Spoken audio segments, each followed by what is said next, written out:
মুসলমান কেউ মারে না, মারলে কিন্তু ছাড়ে না। সিনে শুরু হইলো কেন আমি শুধু চিন্তা করছি ব্যাপারটাকে বুঝবার পারছি, বুঝতে পারছি, অ্যানালাইসিস করছি, রিসার্চ করছি, টুকিটাকি গবেষণা করিয়া বুঝলাম চীন মুসলমানদের উপরে সবচেয়ে বেশি নির্যাতন নিপীড়ন করছে। আল্লাহ বলে মুসলমানরা ঘাবড়াইস না, আমি চীনের আগে দৌড়িয়া তোগো ইমানটা আমি সুস্থ করিয়া দিছি।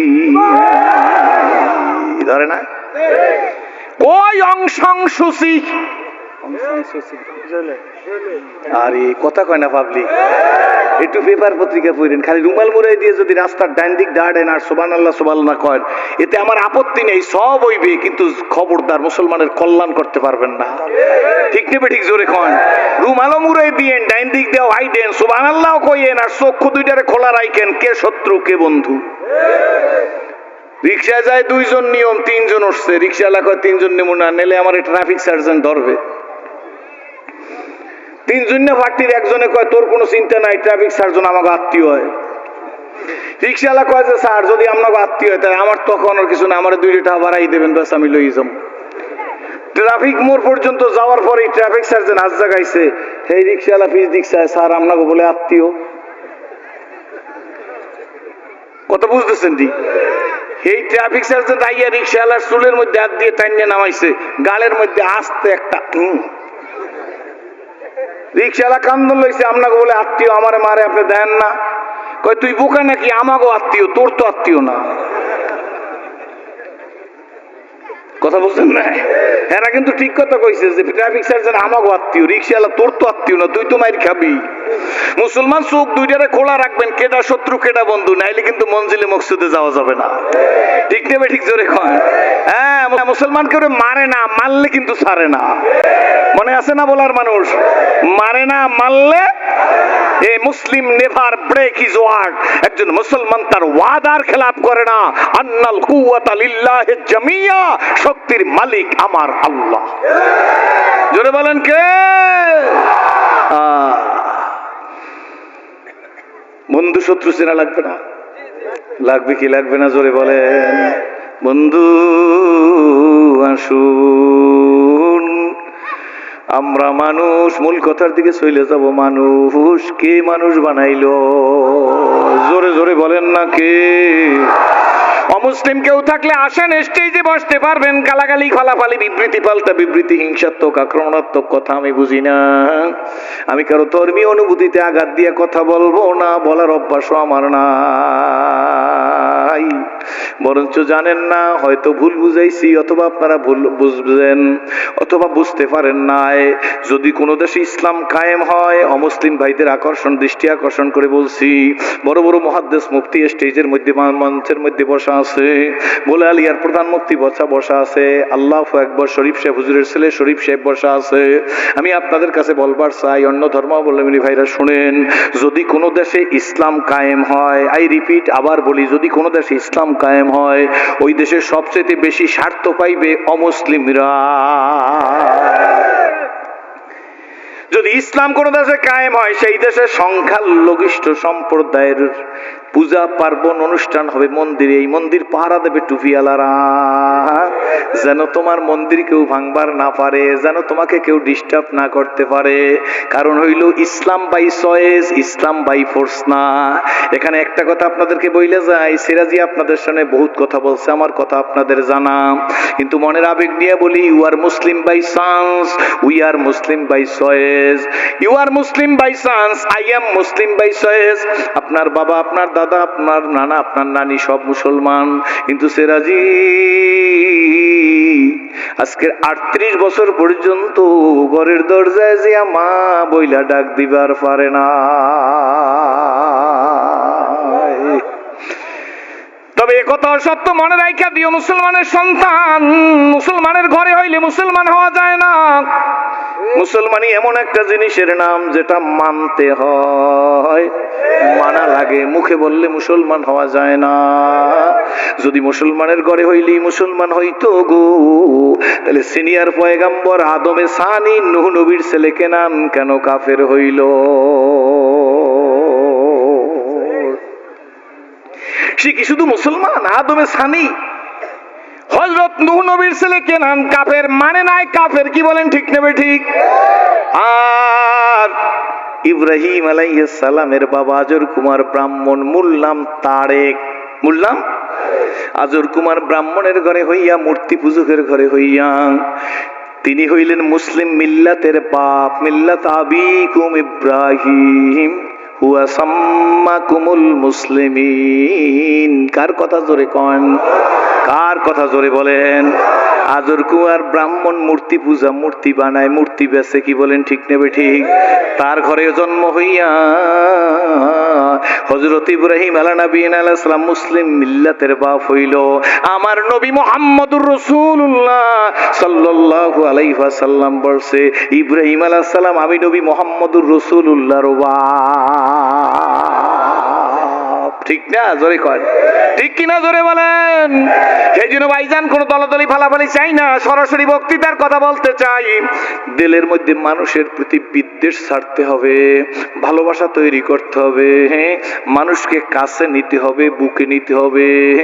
কোন বেদাইতি বেশরিয়তি যারা করে ব্যক্তি হিসাবে তাদেরকেও ঘৃণা করা যাবে না, তার কাজটাকে ঘৃণা করতে হবে। ব্যক্তিকে ঘৃণা করা হারাম, কাজকে ঘৃণা করা ফরজ, খারাপ কাজটাকে ঘৃণা করা ফরজ। কি বলেন ঠিক নেবে ঠিক? ব্যক্তির কোনো দোষ না, ভুলই করছে, কি বলেন সত্য না মিথ্যা? ওই যে 30 বছর পর্যন্ত এক মূর্তি পূজক মূর্তির সামনে হাত জোর করিয়া বলছে সনম সনম সনম, ভূত ভূত, ভূতের সামনে বলতেছে, কথা বুঝা যায় আমার? ভূত ভূত ভূত, কত বছর? দিলের খবর রাখে কে? আল্লাহ জানে। ও যে ভূত ভূত করতেছে, ও মনে করছে ভূতের মধ্যে আমি আছি। অর্থাৎ ওইটাই মনে করছিল যে একে ডাকলি আমি মঞ্জিলে মকসুদে পৌঁছবো। কি বলেন ঠিক নেবে ঠিক? আল্লাহর চাইতে দরদি আর কেউ নাই গো। আল্লাহ যখন দেখলো যে ওর মধ্যে ইখলাস আছে, ও চায় আসলে আমারে, কিন্তু বোঝে না, না বোঝার কারণে ভূত ভূত করতেছে, তখন আল্লাহ কাদের কুদরত, কাদের মতলব, আল্লাহ পাক রব্বুল আলামিন একদিন তার ঠোঁটটাকে, আল্লাহ তার হেদায়েত দিবে, তার ঠোঁটটা একটু উল্টিয়ে গেছে। সব সময় বলতো সনম সনম, আজকের তার মুখ থেকে ভূতের সামনে এইভাবে হাত জোর করা, মুখ থেকে বেরিয়ে গেছে গো সমাদ। কি বাজে বের হইছে? কুল হু আল্লাহু আহাদ আল্লাহুস সামাদ। যখন বেরিয়ে গেছে আল্লাহুস সামাদ, ও বলছে সামাদ, সঙ্গে সঙ্গে বলছে লাব্বাইক ইয়া আব্দি, আল্লাহু আকবার। লোকটা একটা চিৎকার মাইরা জমিনের মধ্যে পড়িয়ে গেছে, এখন শুধু জমিনের মধ্যে গড়ায় গো, আর ডাক দিয়ে বলে হায় রে, 30 বছর পর্যন্ত সানাম সানাম ভূত ভূত করলাম, 30 বছর পর্যন্ত ভূতে আমার কোনো জবাব দিল না, আমার ইচ্ছার বিরুদ্ধে জবান থেকে সমাজ শব্দ বেরিয়ে গেল, আর অমনি আল্লাহ বলল লাব্বাইক ইয়া আব্দি, বান্দা তুই আমার কাছে কি চাস? খায়রাতের বাইরা, তাফসীরের মাহফিলের লোকেরা, দোয়ার মাহফিলের লোকেরা 30 বছর পর্যন্ত ভূতে কোনো আওয়াজ দেয় নাই, মুখ থেকে সমাজ শব্দ বেরিয়ে যাওয়ার সঙ্গে সঙ্গে যখন বলছে লাব্বাইক ইয়া আব্দি, সে তো একবার বলার সঙ্গে সঙ্গে মঞ্জিলে মকসুদে পৌঁছে গেছে, আল্লাহ তারে কবুল করে নিয়ে গেছে। এখানে আমার কথা বলার উদ্দেশ্য হইল 30 বছর সে কাজটা খারাপ না ভালো করছে? জোরে কন, খারাপ কাজ করছে। 30 বছর পর্যন্ত সমাজ সানাম সানাম বলার পরে, এরপরে তো আল্লাহ তার জন্য রহমতের দরজা বন্ধ করিয়া দেয় নাই, তওবার দরজা বন্ধ করিয়া দেয় নাই। কি বলেন ঠিক নেবে ঠিক? তওবার দরজা খোলা গো। 30 বছর পরে জবান থেকে বেরিয়ে গেছে, আল্লাহ বলে আমি তোর কাছেই হাজির। জোরে জোরে বলে সুবহানাল্লাহ। তুই আমার কাছে কি চাও? সুতরাং কোন ব্যক্তিকে ঘৃণা করার অধিকার আমার নাই। এই সেরাজিকে ডাক দিয়ে নিয়ে আসছেন, সেরাজিকে স্টেজে প্রধান অতিথি বানাইছেন। এই সেরাজি যদি ইসলাম কবুল না করে মারা যাইতো, দুনিয়ায় দাউ দাউ করে আগুন জ্বলতো, তার মধ্যে সেরাজিরে জ্বালাই দিত গো। কিন্তু আমার মালিক আমার আল্লাহ, বলেন না আমার আল্লাহ। আরে মুখটা দিয়ে একটু ডাক দেন না, ইয়া আল্লাহ। আমার আল্লাহ সেরাজির গলায় এই কোরআনের রশি লাগাইয়া টান দিয়া আজকের এই খায়রাতের তাফসীরের 6ষ্ঠ দিনে বসার মতো তৌফিক দিয়া দিছে। যুবক, তোমাদের বইলা যাই সোনামণিরা, সন্তানের মতো মনে করে, ছোট ভাই বড় ভাইয়ের মতো মনে করে দোয়া করবো গো। জীবনটারে বরবাদ করে দিও না, জীবন কিন্তু একটা। কয়টা? এসেছিলে যেদিন কেঁদেছিলে তুমি, হেসেছিলে দুনিয়ার সব একটা। আবার এমন জীবন তুমি করো হে গঠন, মরিলে হাসিবে তুমি, কাঁদিবে ভুবন। সিস্তিয়া তরিকার খাজা মঈনুদ্দিন চিশতি রহমাতুল্লাহ আলাইহি নাম শুনছেন? ইন্ডিয়া হিন্দুরা পর্যন্ত বলে মঈনুদ্দিন চিশতির জন্য ভারতবর্ষ ধন্য। ব্যক্তির কথাটাও ব্যক্তি, কি বলেন ঠিক নেবে ঠিক? ডিসি সাহেবের কথাও ডিসি সাহেব, এসপি সাহেবের কথাও এসপি সাহেব, চেয়ারম্যান সাহেবের কথাটাও চেয়ারম্যান, পীর সাহেবের কথাটাও পীর সাহেব, মহামান্য প্রেসিডেন্টের কথাটাও প্রেসিডেন্ট, কি বলেন ঠিক নেবে ঠিক? মাননীয় প্রাইম মিনিস্টারের কথাটাও প্রাইম মিনিস্টার, কি বলেন ঠিক নেবে ঠিক? হযরত খাজা মঈনুদ্দিন চিশতি রহমাতুল্লাহ আলাইহির আপন পীর হইল ওসমান হারুনি।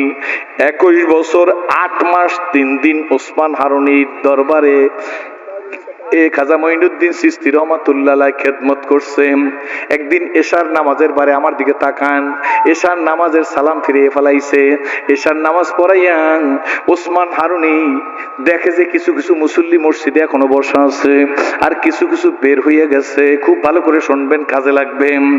ওসমান হারুনি নিজের ভিতর অজদ প্রেম, ভালোবাসা, মালিকের প্রেম নিয়ে আছে না কিছু লোক? জোরে কোন সুবহানাল্লাহ। কিছু লোকের চোখের কোণা সব সময় দেখবেন ভিজা, এরা সব সময় মালিকের চিন্তা করে। আল্লাহু আকবার। নেগলেক্ট করার কোনো উপায় নাই। ওসমান হারুনির মধ্যে অজদ প্রেম ভালোবাসা আসে কারা?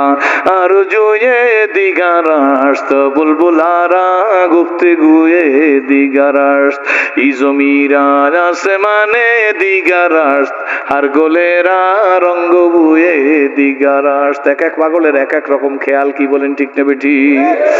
ওসমান হারুনি মুসল্লিদের দিকে মুখ করিয়ে দেখে প্রায় অনেক মুসল্লি চলিয়ে গেছে, এখনো কিছু মুসল্লি মসজিদের মধ্যে আছে। এমন সময় খাজা ওসমান হারুনি দাঁড়ায় কয়, আমি একটা পরীক্ষামূলক ভাবে একটা এলান দেবো, একটা ঘোষণা দেব। কেউ কোনো কথা বলে না। সেই যুগে মানুষ আলেম ওলামারে মানতো, কি বলেন ঠিক নেবে ঠিক? আর এখন তো যে যত আলেমদের বিরোধিতা কথা বলতে পারবে তার তত প্রমোশন হয়, ঠিক নেবে ঠিক? জোরে খান। আলেমের যে যত নেগলেক্ট করিয়ে কথা বলতে পারবে তার তত প্রমোশন হয়। এই জন্য টাকলাও প্রমোশনের উদ্দেশ্যে কথা কইছিল, কি বলেন ঠিক নেবে ঠিক? কাদের সিদ্দিকীর ভাই লতিফ সিদ্দিকী আলম করে নেগলেক্ট করে কথা কইছিল, কিন্তু আল্লাহ বলে আমি যারে সিল মারি তোর বাবা তোরে প্রমোশন দিবার পারবে না। ইন্না বাদশা রব্বিকা, কার কথা? জোরে বলেন, কার কথা? আমি নমরুদকে ধরছি, কারুনকে ধরছি, ফিরআউনকে ধরছি, সাদ্দাতকে ধরছি, কি বলেন ঠিক নেবে ঠিক? আবু জেহেলকে ধরছি, আবু লাহাবকে ধরছি, উতবারে ধরছি, সাইবারে ধরছি, চরম চরম চরম ভাবে ধ্বংস করে দিছি, ঠিক নেবে ঠিক? এই জন্য গ্রামেও মনে হয় স্লোগান আছে, আপনাকে ভোলাও আছে, ধরি ধরি ধরি না তল্লে তোরে, হয় না? ধরি ধরি ধরি না। অনেকের কাছে এই স্লোগান বিষের মতো লাগে, ঠিক নেবে ঠিক? জোরে কন। আপনার কাছে যত বিষের মতো লাগবে ওয়াজ করা লাগবে না, তবু দেব, দিছি, দিতেই থাকবো। কারা রাজি? হাত জাগান। দেব, দিছি, দিতেছি, দিতে থাকবো। এতে কারা রাজি? কন নারায়ে তাকবীর। আসতে হইল কেন? আসতে হইছে, পালা ভালো না। আমিও বাইন মাসের মতো, বাইন মাসের নিয়ে আসেনি, কাদা না লাগে আমিও ওয়াজ করতে পারবো, অসুবিধা নাই আমার। আপনারা নারায়ে তাকবীর না কইলে আমিও নারায়ে তাকবীর না, কোরমা পোলাও খাই চলে যাম, বাস ডাটে, ঠিক নেবে ঠিক? জোরে কন। দিছি, দিতেছি, দেব, চলবে। কারা রাজি? হাত জাগান। জোরে বলেন আল্লাহুম্মা আমিন। আজান শুনলে শয়তান দৌড়ের না কাছে থাকে? জোরে কন। কেন? দেখবেন আজান দেওয়া শুরু করলে কুকুর ঘেউ ঘেউ করে, ভোলাই করে না, খায়রাটে করে না, কল্যাণেরাটে করে না। কুকুর ঘেউ ঘেউ করে কেন? কুকুর দেখে যে শয়তান উই যায়, এই জন্য কুকুর ঘেউ ঘেউ করে। তো আজান বন্ধ হবে না চলবে? আজান দিলে শয়তান যায় না থাকে, নারায়ে তাকবীর বললে শয়তান যায় না থাকে, হাত জাগাইলে শয়তান নারায়ে তাকবীর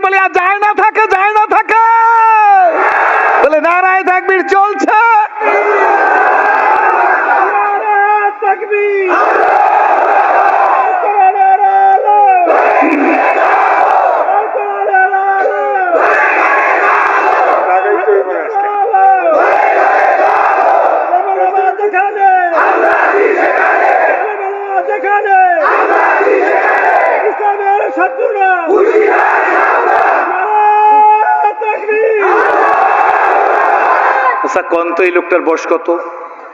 একটা কমাই কোন 7 বছরে লোকটার মধ্যে এই জজবা কেড়া দিছে। দুই জিনিস গোপন করা যায় না, একটা হইলে এসকো আর একটা হইলে মেসকো। রাগ হইতেছেন? আল্লাহ বাজান, বাইরে কেউ কথা বলবেন না। আপনারা কি বিরক্ত হইতেছেন নাই আমার? আমি সংক্ষেপ করতে জানি, কিন্তু ওসমান হারুনি ডাক দিয়া বলে পরীক্ষামূলক ভাবে একটা এলান দেব, সেই থাকেন আমার দিক। খাজা মঈনুদ্দিন চিশতি ওই মজলিসের মধ্যে বসা আছে, সবাই তাকাই রইছে। উনি কি এলান দেবে দেখি। এলান দিয়ে বলতেছে, শোনো বাবা, আজকের ফজরের নামাজের আজান যখন হবে আমি মুসাল্লায় আসব। আজানের পরে আমি তো নামাজ পড়াবো, আল্লাহ যদি বাঁচাই রাখে ইনশাআল্লাহ। আমার পিছনে যারা ফজরের নামাজ তাকবীর উলার সহিত আদায় করবা তারা সব জান্নাতি হইয়া যাবা। খবরদার আগে কেউ মন্তব্য করবেন না, আগে শুনে লইবেন। পক্ষান্তরে এই এলান যদি কাউকে তোমরা জানাই দাও, আমি তার জন্য বদদোয়া করব, সে কিন্তু জাহান্নামী হইয়া যাবা। মসজিদের মধ্যে যত মুসল্লি আছে, মুসল্লিরা সাদামাটা মুসল্লি সবাই বুঝাও পারে নাই, মনে মনে বলে হুজুরের পিছনে নামাজ পড়লে জান্নাতি হব, ফজরের নামাজ পড়লে। আর জানাইলে হুজুরে বদদোয়া করবে, জাহান্নামী হয়ে যাব। দরকারটা কি? আমি কেউরে জানাবো না, আমি জান্নাতি হইলেই তো হয়। এই চিন্তা করে মানুষ আস্তে আস্তে নাইমে যাইতেছে। কিন্তু একজন মুসল্লি, উনি খাজা মঈনুদ্দিন চিশতি, উনি নিজের পীরের এই ঘোষণা শুনে নিজেই মসজিদের মধ্যে বসে মোরাইতেছে আর বলে, না না না, হয় না, হয় না, হয় না। কি হয় না কেউ তো জানে না। খাজা মঈনুদ্দিন চিশতি বলে, হয় না, হবে না, হইতে দেওয়া যায় না। আমার শাইখের পিছনে নামাজ পড়লে লোকেরা জান্নাতি হবে, আর আমি জানাই দিলে সেইটা লোকটা জাহান্নামী হয়ে যাইবে। হই না আমি জাহান্নামী, কিন্তু নবীর কোন উম্মত আমি জাহান্নামে যাইতে দেব না। এই জন্য আমারে ভালোবাসুক, আমারে না ভালোবাসুক, আমার সামনে শত্রুতা করুক, আমার পিছে শত্রুতা করুক, আমার পীরের মুরিদ হোক, আমার দলের রাজনীতি করুক আর না করুক, আমি দেখার সাথে সাথে দাওয়াত দেব। আমি দাওয়াত দেব আল্লাহর জন্য। কার জন্য? জোরে কন। তুই আল্লাহর জন্য দাওয়াত দিতে থাকবি, আল্লাহর জন্য দাওয়াত দিতে থাকবি, আল্লাহর জন্য দাওয়াত দিতে থাকবি। ও শুনবে না, ওর সন্তানরা শুনবে, ওর নাতিরা শুনবে। কার জন্য দাওয়াত দেব? জোরে বলেন। খাজা মঈনুদ্দিন চিশতি রহমাতুল্লাহ মনে মনে বলেন, আমার পীর যদি আমাকে বদদোয়া করে তাতে আমার কি আসে আর যায়? আমি যদি একা জান্নাতে যাই আর হাজার হাজার উম্মত যদি জান্নাতে যায়, তাহলে তো আমি ধন্য। আল্লাহু আকবার। ওসমান হারুনি তো বাসায় চলে গেছে, খুজরায় চলে গেছে। খাজা মঈনুদ্দিন চিশতি উনি ঘর থেকে নাইমা এলাকার মধ্যে যায় আর সব দরজায় দিয়ে তাকায় আর বলে, শুনছো, আমার মুর্শিদের পিছনে ফজরের নামাজ পড়লে তোমরা জান্নাতি হয়ে যাবা। লোকেরা দৌড়, সবাই সে মসজিদ ভরিয়ে গেছে, ডান দিক ভরিয়ে গেছে, বাম দিক ভরিয়ে গেছে, পিছন ভরিয়ে গেছে। আজান হয়ে গেছে, আজান হয়ে গেছে। লোকেরা কাতার সোজা করছে, কাতারে সামাই হয় না। কাতার ছোট করো, আরো ছোট করছে, হয় না। আরো ছোট করো, হয় না, তাতেও লোক ধরে না। এবার একজনের পিঠের উপর আর একজনের সেজদা দাও, তবু আরো ছোট করো। জায়েজ আছে নাকি? আছে না? নাই? প্রয়োজন হলে জায়েজ আছে না? হ্যাঁ, দিতেছে, তাতে হয় না। নামাজটা কোনো মতে ওসমান হারুনির আসছে মুসাল্লায়, নামাজ ফজরের হয়ে গেছে। ডানে ভাবে সালাম ফিরে ইমাম সাহেবরা আমাদের দেশে আসরে আর ফজরে মুসল্লিদের দিকে মুখ করে, আর এরাবিয়ানরা 5 ওয়াক্তই মুখ করে। কি বলেন, ঠিক না ঠিক? ইমাম ওসমান হারুনি তিনি মুসল্লিদের দিকে মুখ করিয়া চতুর্দিকে এমনি করে একটু তাকাইলো। তাকাই দেখে দৈনিকের কয়েক গুণ, 40 গুণ মুসল্লি বেশি। দৈনিক ফজরে যে পরিমাণ মুসল্লি হয়, আপনাদের খায়রহাটে এশার নামাজ মাগরিবের নামাজে যে পরিমাণ মুসল্লি হয়, ফজরের নামাজে কি সেই পরিমাণ হয়নি? জোরে কন। ইসলামিক হুকুমত কায়েম হওয়ার অতটুক বাকি। মাগরিবে যেই পরিমাণ লোক হয়, ফজরে যদি সেই পরিমাণ লোক হয়, সেই দিন ইসলামী হুকুমতের আশা করা যায়। বুঝেন নাই কথা? বুঝছেন নি? আপনার রাগ হইতেছেন হুজুররাও, যে বেটা আজার দিয়ে কথা কইতে আইছে কোথা দিয়া। মাগরিবের লোকগুলা ফজরে কই গেল? কোন জোরে? আলেম মানুষ না, ঠিক কথা কইছে। কি বলেন, ঠিক না বেটি? যে জাতি ফজরে ঘুমায় মুসলমানের ঘরে সন্তান হওয়ার পরে, ও আহা, যে জাতি মুসলমানের ঘরে হওয়ার পরে ফজরের সময় কোল বালিশ নিয়ে ঘুমাই থাকে, ওই দেশের মানুষ কানলেও ইসলামী হুকুমত কায়েম হয় না।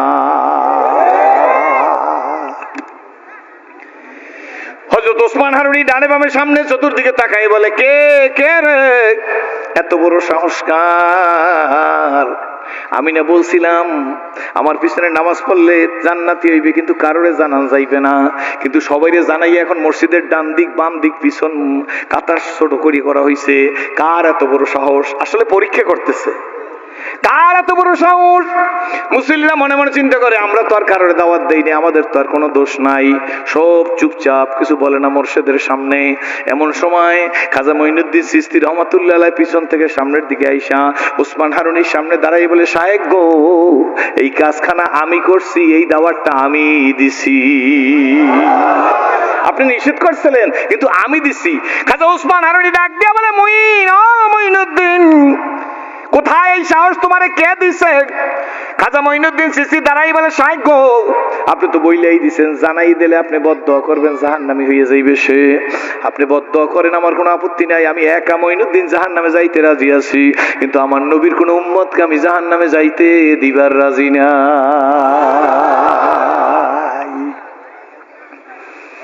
আমার জন্য বদদোয়া করেন, আমি সইতে পারি নাই। আমার পীরের পিছনে নামাজ পড়লে জান্নাতি হবে, আর জানাই দিলে জাহান্নামী, আমি একা জাহান্নামী হই, কিন্তু এলাকার মানুষ সব যেন জান্নাতি হয়ে যায়, নবীর উম্মত যেন সব জান্নাতি হয়ে যায়। এই জন্য হুজুর আমি সমস্ত ঘরে ঘরে গিয়ে দাওয়াত দিছি, লোকের সংখ্যা বেশি হয়ে গেছে। ওসমান হারুনি একটা মুস্কি হাসতেছে, বসার থেকে দাঁড়াই গেছে, দাঁড়াই কয়, মইনা আয় রে মইনা গো, শোন মুইন, জান্নাত আমার হাতে না, জাহান্নাম আমার হাতে না। আমার পিছনে ফজরের নামাজ জামাতে পড়লে জান্নাতি হবে এমন কোন দলিল আমার কাছে নাই, আর আমি বদদোয়া করলে লোকটা জাহান্নামী হয়ে যাইবে এই দলিল আমার কাছে নাই। কিন্তু মুইন, আমি শুধু পরীক্ষার জন্য বলছি, কার দিলের মধ্যে উম্মতের দরদ কতটুকু আছে আমি একটু দেখতে চাইছিলাম, কিন্তু আমি বুঝা ফেলাইছি এই কাজ মুইন ছাড়া আর কেউ করবার পারে নাই। আয় রে মুইন, আমার বুকে আয়, আমি আর তোর জন্য কি বলবো, তোর এই দাওয়াত ঘরে ঘরে পৌঁছে গেছে, দেখ ফজরে কত মুসল্লি, আল্লাহু আকবার। মুইন আয়, আমার বুকে আয়, আমি তোর শায়েখ, আমি দোয়া করিয়া যাই, এই ভারতবর্ষ না সারা দুনিয়ার মানুষ কিয়ামত পর্যন্ত মঈনুদ্দিন চিশতির নাম সম্মান সহকারে স্মরণ করবে।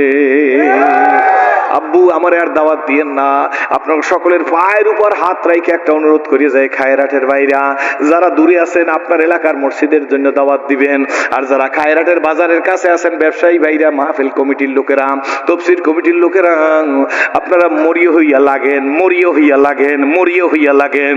ফজরের জন্য মসজিদের দোতলায় মুসল্লি ধরে না, পারবেন? আগে হাত লাগাই না, পারবেন? জোরে বলেন। এ খায়রাটের ভাইরা, তারা এলে কিন্তু তফসির কামিয়াব হবে না। আজ থেকে চেষ্টা করেন, আজকের থেকে চেষ্টা করেন, আজকের থেকে চেষ্টা করেন, আজকের থেকে চেষ্টা করেন ভাই, আজকের থেকে চেষ্টা করেন, হাতে ধরেন, পায়ে ধরেন, বুঝান। ফজরের নামাজে লোক বেশি দেখতে চাই, পারবেন আজকের থেকে একটু চেষ্টা করতে? জোরে করেন। আপনার এলাকার যারা আছেন কারা একটু হাত জাগান, হুজুর চেষ্টা করবো, নিজেও আসবো, ছেলে পেলে নিয়ে আসবো, ঘরের লোক, দোকানের লোক, বাহিরের লোক ডাকবো, জোরে কোন আল্লাহুম্মা আমিন। দেখেন আমি বইলা গেলাম, আমি তো আপনা করে দেখে ইসলাম কবুল করছি, আমি তো অনেক বেশি কথা আপনাদের সামনে বলবার পারবো না। দেখেন না, মসজিদটা যখন মুসল্লিতে বইরে যাইবে, দোতলায় যখন মারমার করে মুসল্লিরা উঠে যাইবে, যখন মসজিদের নামাজের সালাম ফিরে আইবে, যারা দাওয়াত দিচ্ছেন, আমি খোদার কসম করে বইলে গেলাম, খোদার কসম করে বইলে গেলাম, খোদার কসম করে বইলে গেলাম, যাদের দাওয়াতে এই মুসল্লিরা আসবে, আপনার নামাজ কবুল হয়েছে কি হয় না এই হিসাব আপনার দরকার নাই, যেই নতুন লোকটা আসছে তার কবুলিয়তের সব আপনার আমল নামায় দিয়ে দেওয়া হবে। হইতে পারে এক ওয়াক্ত নামাজই আপনার নাজাতের জন্য যথেষ্ট হইয়া যাইবে। বন্ধু,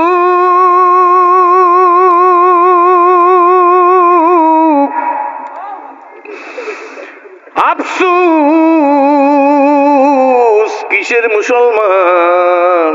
আমার লোকেরা বিভিন্ন দেশে যাই জিজ্ঞাসা করে, হুজুর আপনি মুসলমান হয়েছেন কবে? হুজুরা শুনছে আমার কথা, আমি কোনোদিন বলি নাই যে আমি মুসলমান হয়েছি, ভালো করে শুনে রাখেন। আমি বলি আমি যে মুসলমান হয়েছি আপনার কাছে কে বলছে? কয় কোন কি হুজুর? আপনারা 38 বছর আগে মুসলমান হয়েছেন। আমি বলছি না না, আমি মুসলমান হয়েছি কারো কাছে বলি নাই, কোনো ওয়াজেও আমার নাই, বরং আমি বড় বলছি আমি ইসলাম কবুল করছি। আমার মতো মানুষ কি বলতে পারে যে আমি মুসলমান হয়েছি? মুসলমান হয়েছি বলার মতো ক্ষমতা ছিল ইব্রাহিম আলা নবীন আলাইহিস সালামের। 90 বছর বয়সে তারা ইসমাইল দান করছেন। নিজে ইসমাইলকে আল্লাহর রাস্তায় জবেহ করছে, তিনি তো জবেহ করছে, জবেহ হয় না সেটা অ্যানাদার থিংস, কি বলেন ঠিক না বেঠিক? তিনি নিজে চোখের মধ্যে পট্টি বাইদা, মুফাসসিরিন ইকরাম লেখে তাফসিরে মারিফুল কোরআনের মধ্যে আছে, বয়ানুল কোরআনের মধ্যে আছে, থানবী রহমাতুল্লাহর তাফসীর, যে ইব্রাহিম আলাইহিস সালাম ছুরি চালনা করতেছে, চোখে পট্টি বাঁধা। ইব্রাহিম আলাইহিস সালাম যে ইসমাইল আলাইহিস সালামের গলার মধ্যে ছুরি দিতেছে যতক্ষণ পর্যন্ত হাতের মধ্যে গরম রক্ত না লাগছে ততক্ষণ পর্যন্ত ইব্রাহিম আলাইহিস সালাম ছুরি চালনা বন্ধ করে না।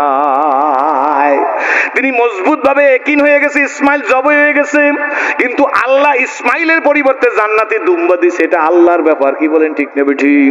কিন্তু তিনি তো ইসমাইলকে জবাই করছে, কি বলেন ঠিক না ঠিক? যতক্ষণ পর্যন্ত হাতে রক্ত লাগে না ততক্ষণ পর্যন্ত ইব্রাহিম আলাইহিস সালাম চোখের পট্টি খুলে নাই। উনি বলতে পারছে যে আমি মুসলমান হইছি, কি বলেন ঠিক না ঠিক? আমি তো আমার স্বার্থ ছাড়তেই রাজি না, আমি তো পাঁচতালিয়ালা গোলালারে ভালোই বাসতে রাজি না, কি বলেন ঠিক না ঠিক? গোলালা তো পাঁচতালিয়ালার দিকে চাইতেই রাজি না। এক পীরের মুরিদ আর এক পীরের মুরিদ দিকে মুরিদকে দেখতে পারে না, এক দলের লোক আর এক দলের লোককে নেগলেক্ট করে। আমি কি বলতে পারি না কি মুসলমান হইছি? ওয়াজের সময় তো কাল মালায়েকা, কাজের সময় তো ফেরাউনের চাইতে নিকৃষ্ট, কি বলেন ঠিক না ঠিক? ওয়াজের সময় তো মনে হয় সিরাজি সাহেবের চাইতে ভালো আর কোনো অলি নাই, কিন্তু তোমার ভিতরটা কি তা কিন্তু জানতে হবে। ওয়াজ তো মানুষের করো, তোমার নামাজটা জামাতে হয় কিনা, তুমি কি নামাজ ফজরের জামাতে বড় কিনা, তাহলে তোমার ওয়াজ মানুষের কলবের মধ্যে প্রতিক্রিয়া সৃষ্টি হবে। আর যদি সাফাবাজি করিয়া যাও যাইতে পারবা, কিন্তু মনে রাখো আম্মামান খাফা মাকামা রাব্বিহি, আল্লাহর সামনে দাঁড়ান লাগবে কি লাগবে না জোরে বলেন? সেই দিন পেটের মধ্যে ব্লেড মাইরা সব মাছ, সব পোলাও, সব দধি, সব মিষ্টি আল্লাহ সব উশাল করবে। বরঞ্চ আমার ভয় হয় আমার মতো মানুষের ওয়াজ করা উচিত না। আমি কিন্তু ভালো করে বইলা যাই, আল্লাহ তুমি আমার মাফ করে দিও, আমার শ্রোতাদেরও মাফ করে দিও। এই মজলিসে একজনের কবুল করলে তার ছেলে সবারই মাফ করিয়ে দিও, বলেন না আল্লাহুম্মা আমিন। বাবা শুধু বললে হবে না, ওয়াজ করার জন্য ইসলাম কবুল করি নাই। আমি জীবনে কারো কাছে বলি নাই যে আমারে বড় ওয়াইজিন হওয়ার জন্য দোয়া করিয়েন, বরঞ্চ শরীফ শেখ হুজুর আমার ডান দিকে বসে, আমি আসার সময় বলছি হুজুর আপনি আল্লাহর ওলির আওলাদ, আপনি আমার একটা ফু দিয়ে দেন। अगर हाजत तुझे कुछ भी तू कर खिदमत फकीरू भी नहीं मिलती ये दौलत कैसा हो कि खजाना मिले। মুসলমানের সন্তান আব্বু, স্কুল কলেজ ইউনিভার্সিটির ছেলেরা, সম্মানিত উলামা ইকরামরা, আপনাদের জুতা আমি মাথায় রাইখে বলতেছি, একটু চেষ্টা করি, একটু হরকত করি, একটু মেহনত করি, মানুষ নিয়ে আল্লাহওয়ালা বানান যায়, একটু দলাদলি সারি, একটু হিংসা সারি।